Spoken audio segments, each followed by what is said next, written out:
fidèles de cette très belle émission Moulia Bataladora, qui est très édifiant pour le peuple de Dieu. L'émission que pour moi, pour vous, pour tous, mais plus pour l'édification de tout peuple de Dieu.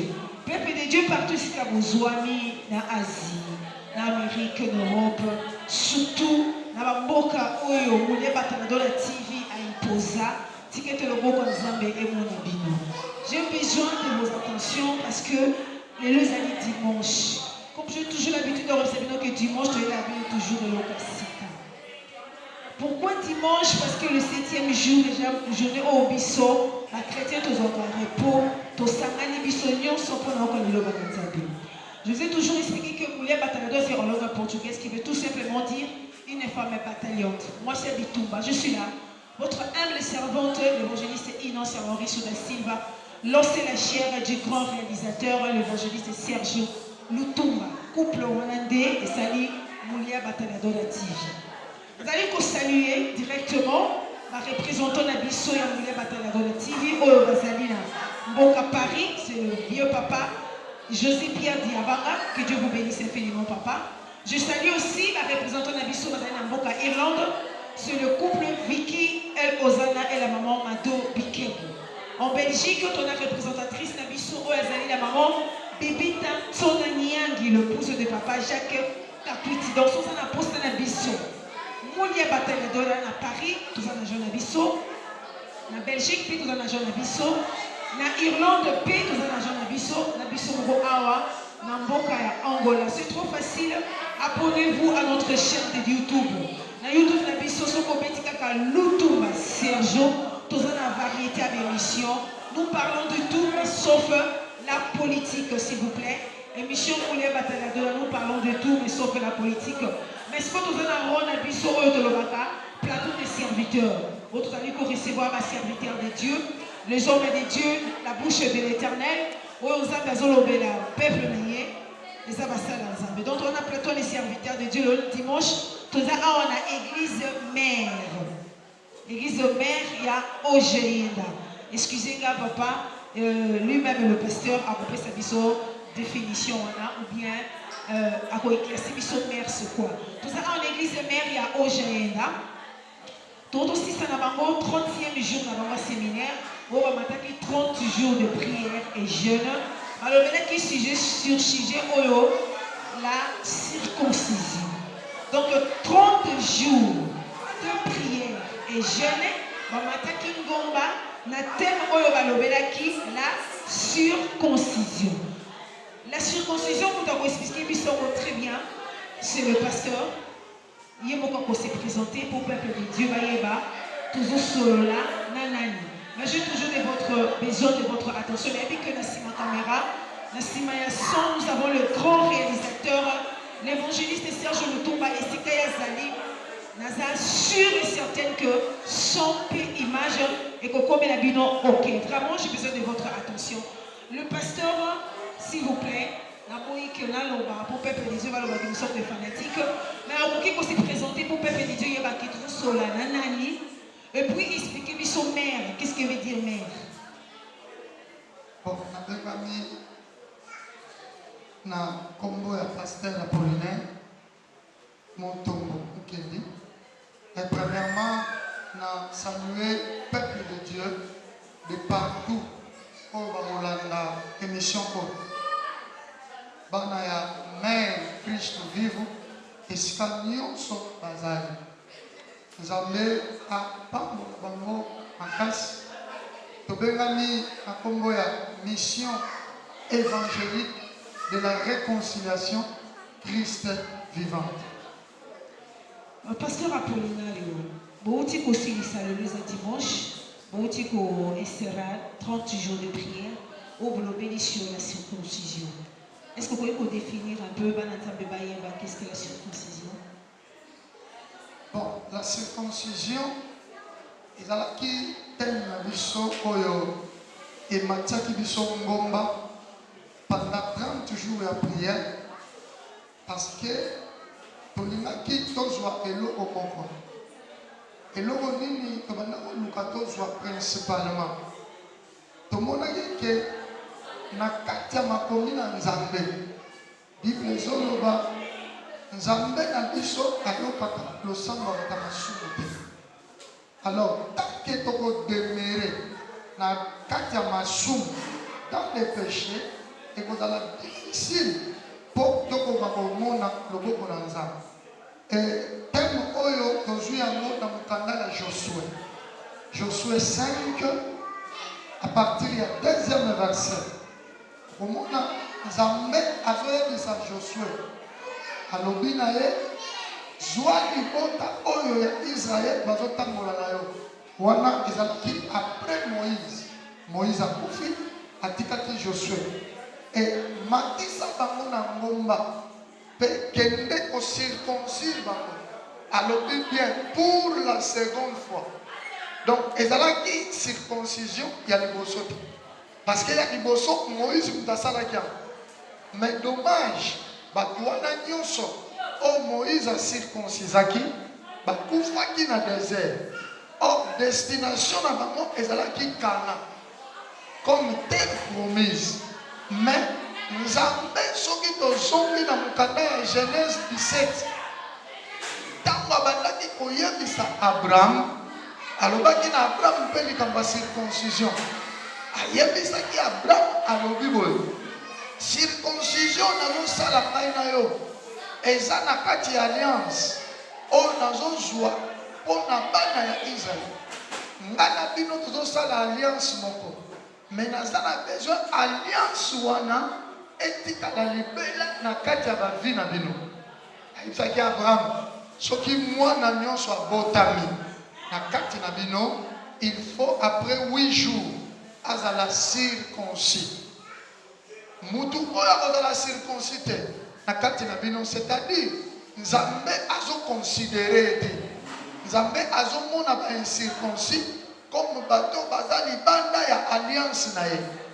Excusez-moi pasteur, mais qu'est-ce que vous allez concorder na actuelle vie à chrétien autozalelo, parce que le chrétien lelo c'est bayamba Seigneur Jésus-Christ comme étant Seigneur et Sauveur.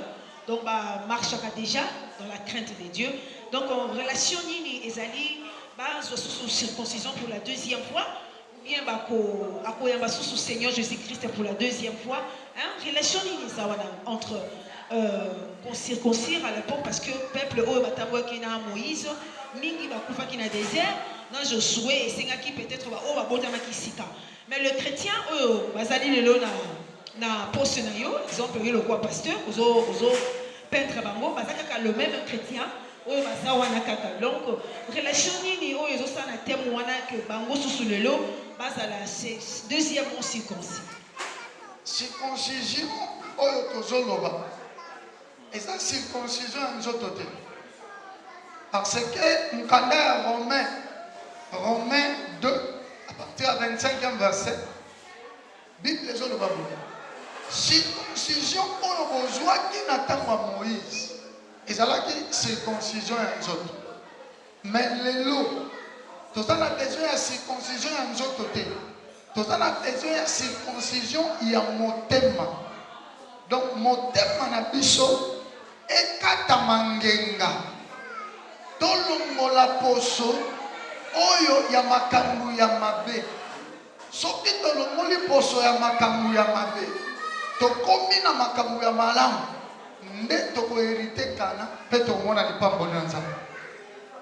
Pasteur Apollinaire, s'il vous plaît. Différence entre la circoncision, même Paul a le livre à Romain, la nouvelle naissance, naître de nouveau, Christ a eu Nicodème. Bon, nouvelle naissance, Christ a eu Nicodème à l'obi, oyo koyambanga, lokola mokonzi pe mobikisi. Akokoma mwana na Nzambe. Donc Nicodème, Yesu azoyebisa ye, obotama ya mbala ya mibale. Kobotama ya mbala ya mibale, elakisi tout simplement kotika makambo nazosala pona nakoma na makambo ya lolenge mosusu, nalongwa na makambo ya mabe mpe nakoma na makambo ya malamu. Eza mpe forme ya circoncision, eza mpe moko ya façon oyo bato esengeli lelo to changer tolongwa na mabe po tokende na malamu. Mais soki tolobi tovanda na kati ya teme oyo kaka biso tolobeli.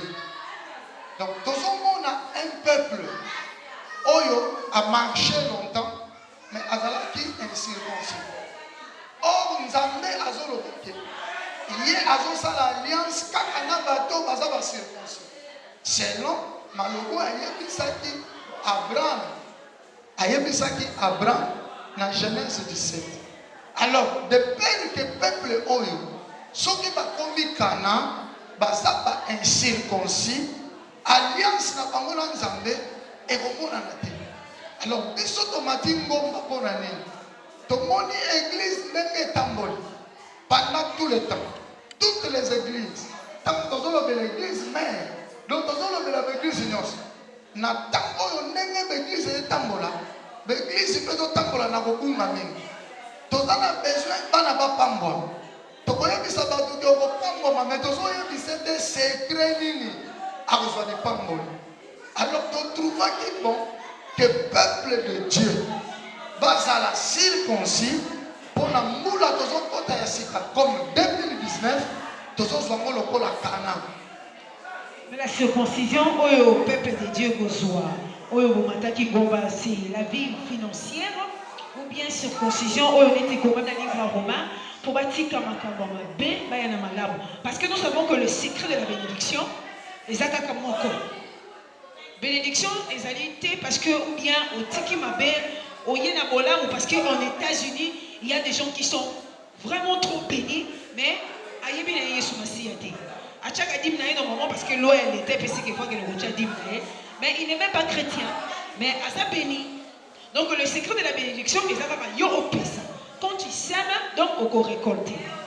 Mais si quand on a secret on a n'engé pas yo expliquer expliquer bien balanza mais pour ba yoga peut-être parce que mon peuple périt par manque de connaissances. Kolongwana biso mabe na malamu est-ce que ça a peine en relation na vie na biso financière? Bible et lobby, c'est la bénédiction de l'Éternel qui enrichit. Ce qui va lobby, les pamboli Nzambe kaka nde mutu eko enrichir biso. C'est-à-dire, toboye les pamboli o batu mususu ba na moto. Baza béni. Mais oyo tokozwa epai na Nzambe, yango nde eleki malamu.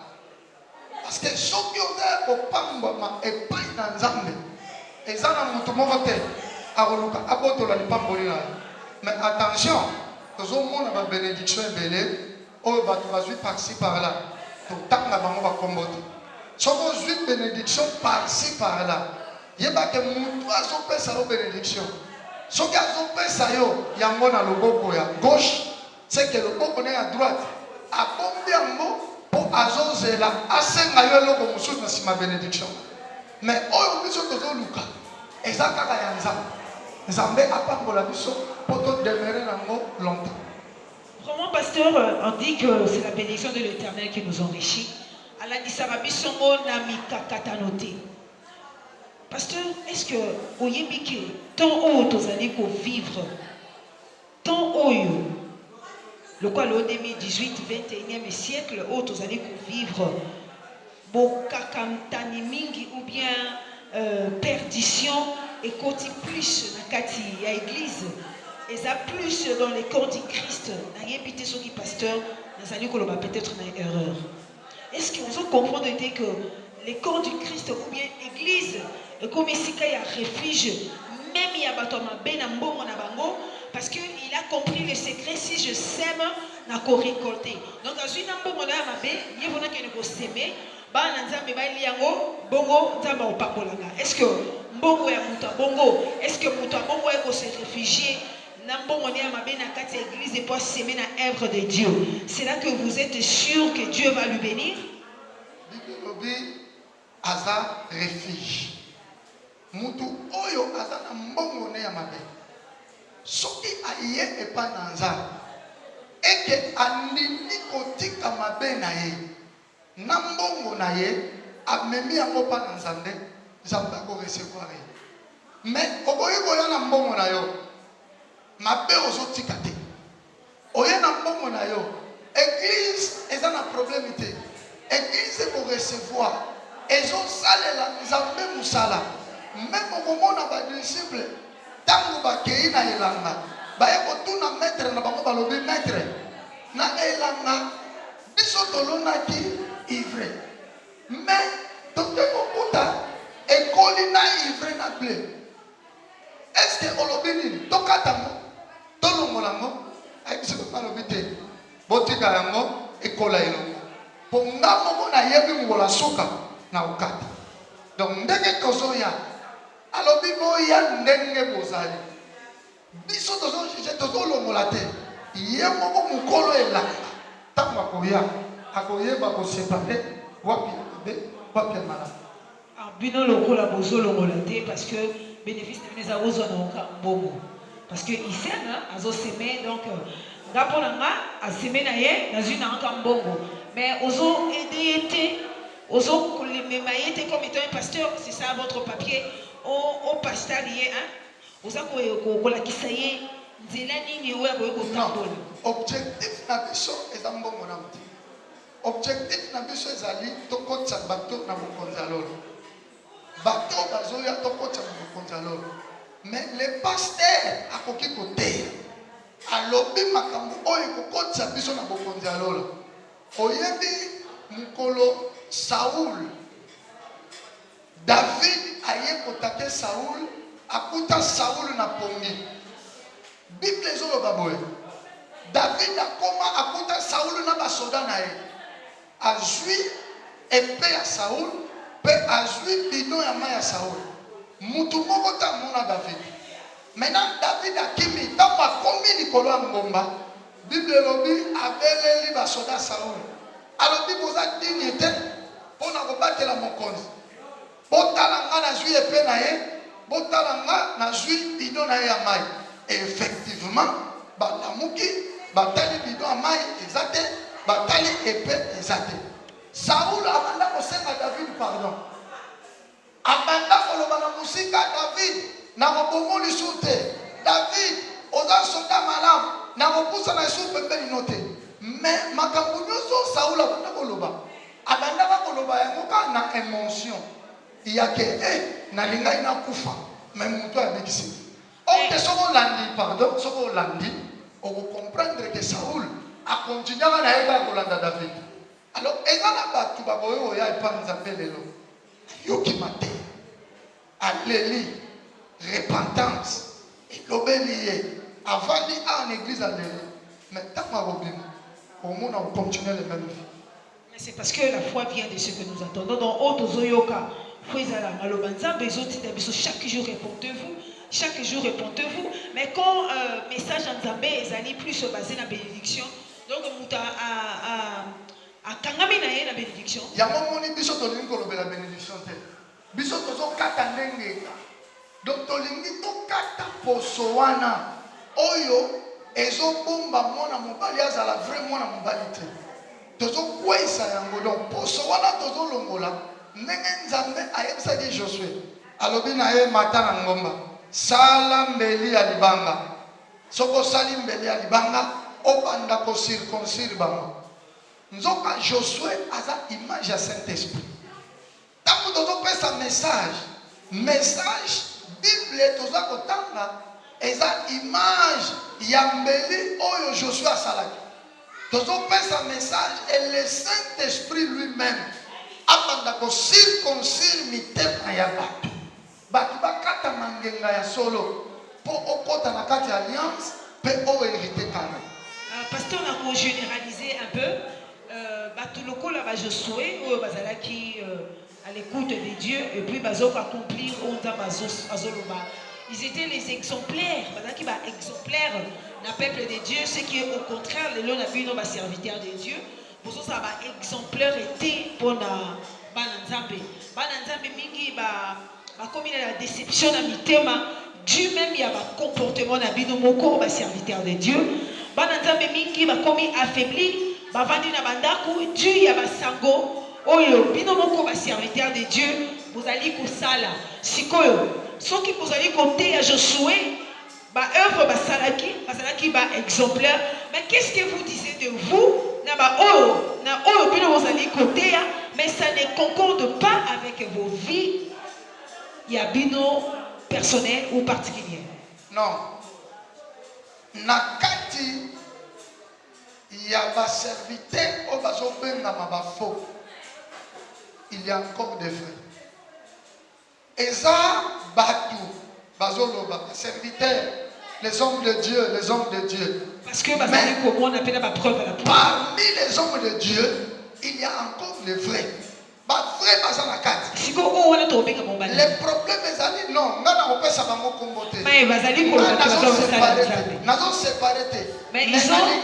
ils ont porté combo les serviteurs de Dieu.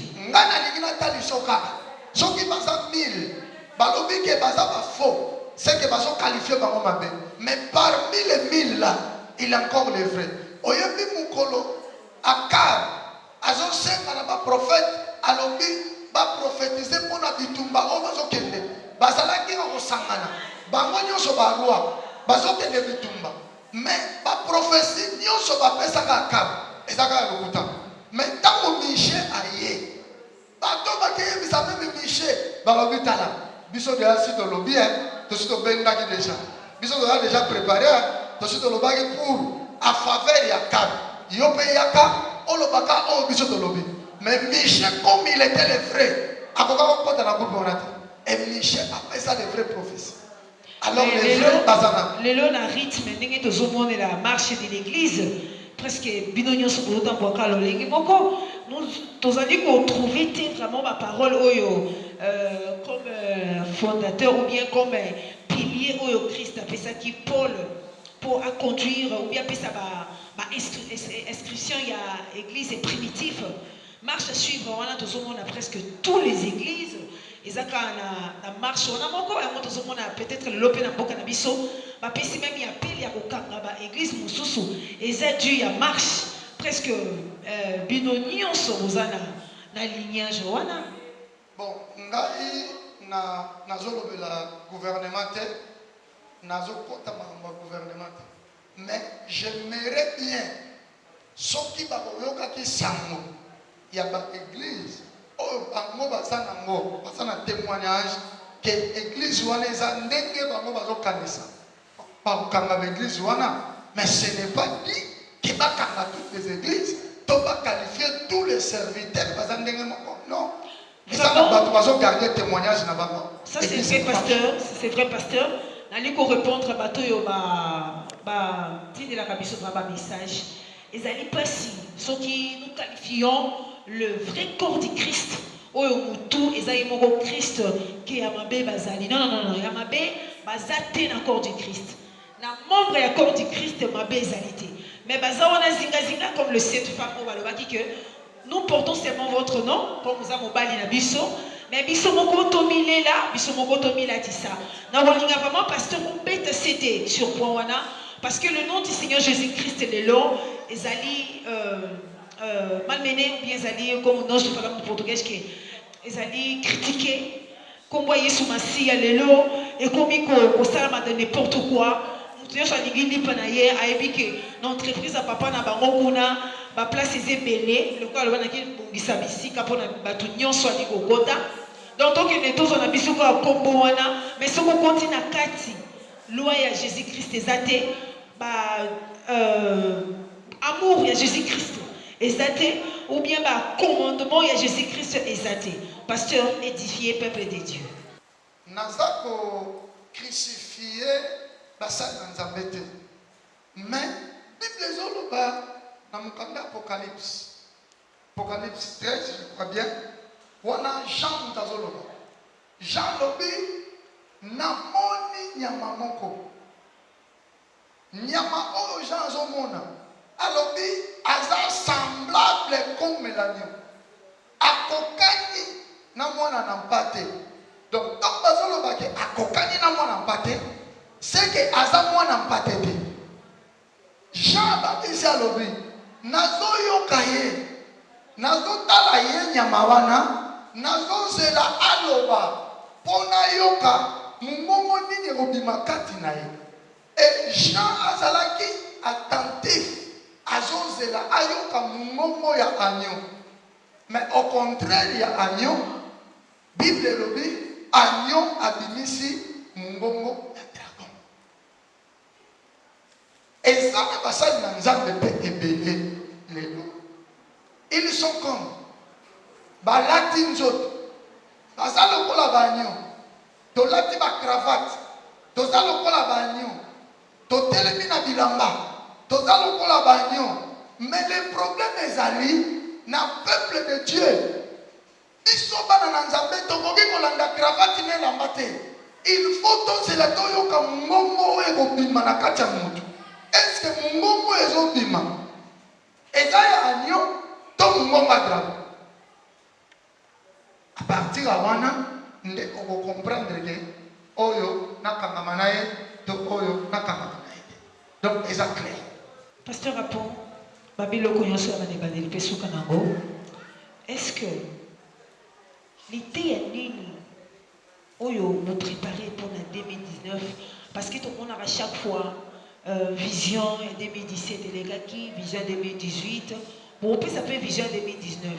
Est-ce que vision on attend le pays Samaka de janvier à décembre batu bakokiko a décrire oyo ba zui vraiment la vision là le lobby 2018 les années à vision on met son vision moyen à qu'elle est en l'air ou bien comme moyen à réaliser ma comme les athées parce que à ça la vision est-ce que année en gros aussi là mutunyo so vision mutunyo sa kokiko ça la impa est-ce que mutunyo a saisir ou bien accomplir vision en 2018, ce qui est vision de 2018 a s'initié à côté.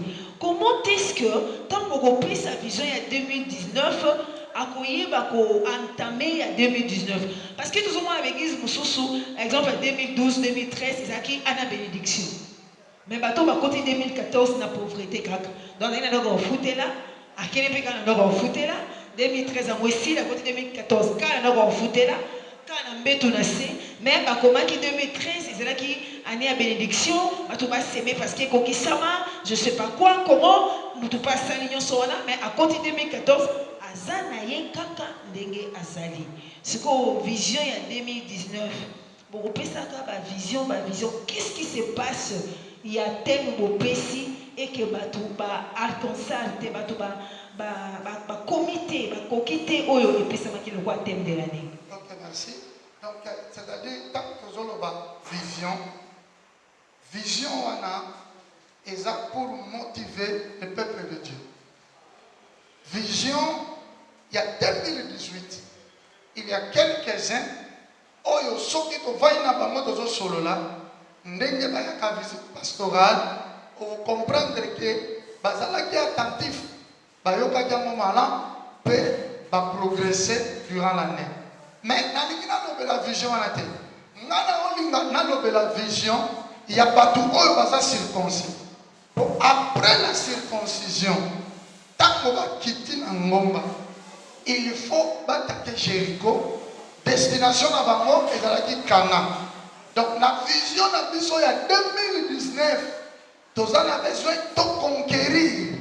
Ma belle Oyo Nzambe a perçu son héritage. Vision à Bisso, et ça, une année, il y a pour conquérir. Il faut tout gagner. Parce que ma belle à Cana, et ça, il y a des Israéliens. Mais et ça, qui terre vide.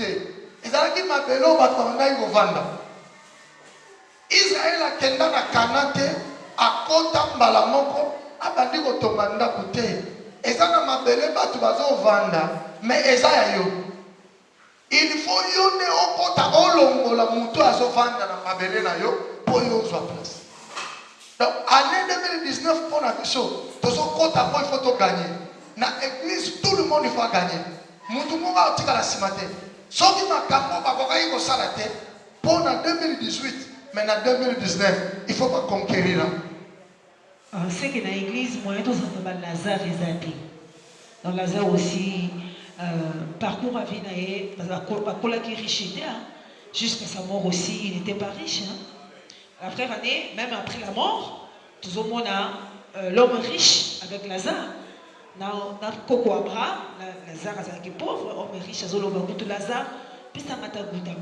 C'est que l'église, tous nous allons conquérir. Il n'y aura pas de Lazare. Lazare n'est pas cause à la tête. Mais dans le corps de Christ, Lazare a cause à la tête. Non.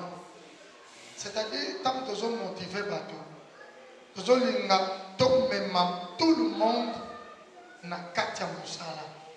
Pour ceux qui ont tiki bango va paraître, va vendre, ils pas voler au tas de coloté, mané qui t'a rassuté. Donc c'est-à-dire conquérir et n'y gagner quelque chose par force. Donc je dois lutter. Ailleurs il est dit sont bien en lutter. Mais boulot je dois lutter pour na réussir, pour na joie. Qu'on va dans la côté, même dans mon cœur aux anamo, banda lutter nango afin que Nzambe a commis son honneur. Pasteur Apollinaire Nzamba a sa vision en 2019 et puis exhorter le peuple de Dieu partout ici dans le monde entier. Bayoka, Pasteur Apollinaire, il y a l'église mère, message, ils ont dit en Afrique pour édifier le peuple de Dieu. Donc, vision Abisso, il y a 2019, Toza Kota en 2019 pour conquérir la terre qui coule le lait et le miel. Le colato quitte dans le combat. Le colato a circoncis. Après la circoncision, peuple Israël, Azalaki a devoir attaquer Jéricho. To long à Jéricho, mire ko kwea na makasi na bisote.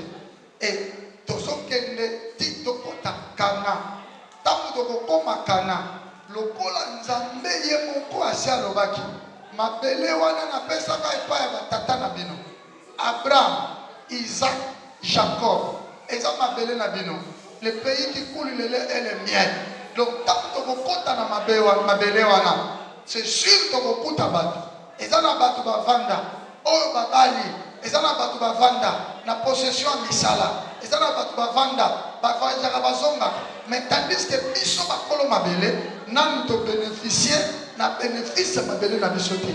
Il faut to koma to longola bango. Pour mabele za bango te. Eza nzambe na biso. Ndazo pesa biso na possession. Soki nzambe alingaki te, c'est que dans 2018, alingaka longolanga déjà en vie. Alingaki pas longola frère, sœur nanga en vie. Mais le colazo kotisa na biso, c'est parce qu'il a préparé quelque chose qui est le meilleur. En 2019, nous allons le conquérir. Il faut to bunda, to longa yango. Voilà notre vision 2019, une année de conquérir. To conquérir, to bunda. Conquérir veut dire gagner quelque chose à force. Merci beaucoup, pasteur Tabapa Bolayo. Merci. Peuple de Dieu, Balandi Nyonso ya émission Moulé Bataliadora. Nayaga vraiment na bandako na bino à travers vision oyo Nzambe apesa et pas ya mopanzi na ngai. Donc comme il a biso couple et comme il a biso mibale vraiment tous un couple évangélique Lutumba. Donc bref, couple évangélique Lutumba. Toyaka la bandako na bino ko pesa bino sango malamu parce que c'est notre travail. Tango yo obiki. Tango yo yoki monoko na Nzambe, le serviteur de Dieu, le pasteur Apollinaire, Koloba, et puis yo ko bénéficier quelque chose. Tango yo za ko se retrouver. Tango yo zongi ni ko za mwana Nzambe. Tango yo zongi na makolo ya Yesu. Na lo la fête salami biso pe quelque part, tozu moi point na biso. Nazo ko remercier infiniment Bino vous chargera ma unité na bino pour vous assister biso. Que Dieu vous bénisse infiniment. Je remercie vous infiniment vraiment. Vous aurez temps et à côté de ma chaîne Moussousou pour vous abonner à la chaîne biso YouTube Lutumba Serge et puis vous aurez temps et à assister ma émission Nzambe na biso abate la bino Nzambe na biso a pambola bino. Bouti koyoka to silisina pasteur Apollinaire ayebisi biso sur la circoncision tolongwaka na mabe toke na malamu circoncision ya lelo ezate ke tokata soso lingenga sinon te ba okata kaba mibali biso basi tokota lola te. Non, c'est pas ça. La circoncision c'est le cœur de l'homme. Olongwe na masumu okena nzela ya malamu. Nous avons que deux chemins, nous avons la vie et la mort. Mais un bon conseil pour vous le peuple de Dieu est que pour choisir nzela malamu. Nzela malamu c'est le Seigneur Jésus-Christ qui est le chemin, la vérité et la vie. Mais quand vous recevez Jésus-Christ comme étant Seigneur et Sauveur de votre vie, c'est le cadeau primordial et biso surtout. Nzambe apambola bino, nali ko remercier ma partenaire na biso, l'évangéliste Makuku PCC Kazali, Nzambe apambola infiniment papa, l'évangéliste Serge Miguel, que Dieu vous bénisse aussi infiniment. Toute la famille Bikembo, Nzambe apambola bino, je salue toute ma famille, nali ko saluer papa nanga, Jojo Mandiki ma patante Nzambe apambola ma mère Lissi Doti, que Dieu la bénisse aussi. Ma petite Samuela, Nzambe apambola bango. Na prochain numéro, ceux qui ont sous occasion, il y a okuta nabino, pour apporter bino sous quelque chose de plus naba foi nabino. Abonnez-vous à notre chaîne de YouTube Bobo Sanate, pour s'abonner, pour sangomalamu et ça la publier. Tout ça a besoin, il y a un soutien nabino et ça la rabisso bien. Spirituellement, financièrement, surtout que les sont en Afrique studieuse à passer. Tous en a besoin, il y a pas soutien à bino, tous en compte à 2019, couple le Tumba, tous en a vision et belé, mais nous avons besoin de vos soutiens. Qu'on s'abonne à la chaîne Abisso, ils en ont capacité. Ceux qui ont côté na Facebook Nabisso, la page Nabisso Facebook, au petit Serge Lutumba. Sur au petit Serge Lutumba, au moins la émission, au play et comme même na YouTube. Donc même na YouTube. Écran et YouTube et bimi au comment on a juste à côté et à droite tous un rectangle moko komaka subscrire ou bien commis s'abonner ou bien inscrire donc on cliquer wana tant on cliquer et qu'on senga yo email na yo et c'est que mot de passe au commis abonner na biso donc dès que vous allez lancer émission dès que vous allez lancer et le cognon so ça a permis na chaîne na biso ou bien na émission na biso directement ils na email na yo donc jour et jour on a la unité on a la facilité et à co-assister c'est ça le bien à internet actualité et les Arabie sauté alors le monde à internet et les quignons sont actualité et les Arabie sauté ceux qui peuvent le compte directement na YouTube au continue na YouTube et ça va rouge après au commis Lutumba Serge so commis Lutumba Serge et Gobima et Longi papa nanga mon chef mon PDG direct Bibi Longinaye, on finit plein d'émissions moko, on commence à écouter Koloba, on clique dans le rectangle en rouge, on s'abonner. Merci infiniment, nous saluons le PDG numéro 1 de Moulin Bataille de la TV, c'est le Seigneur Jésus-Christ. Nous saluons deuxièmement le visionnaire qui est l'évangéliste Serge Lutumba, au prochain numéro.